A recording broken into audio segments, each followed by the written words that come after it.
What's up guys, Didib here. For today's video guys, we are going to change the battery of our K sa Inmax version 2 kay nag-blink ng iya indicator sa panel board. Let's go!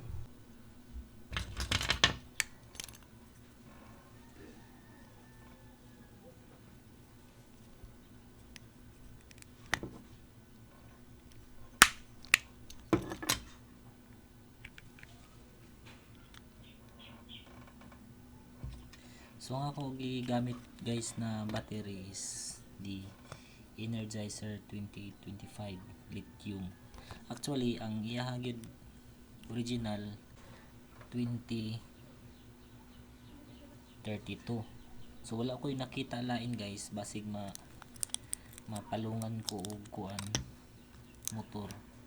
Kanina lang sa ako gamit CR 2025.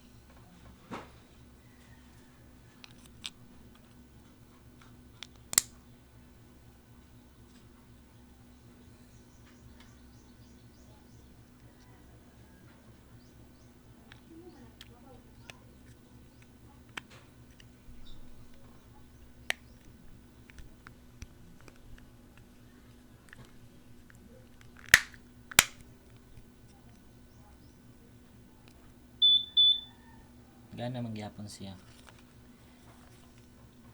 Isa sa time ailahan na lobat ng imuha K sa imuha Inmax is nagablink na ang K indicator dito sa panel board.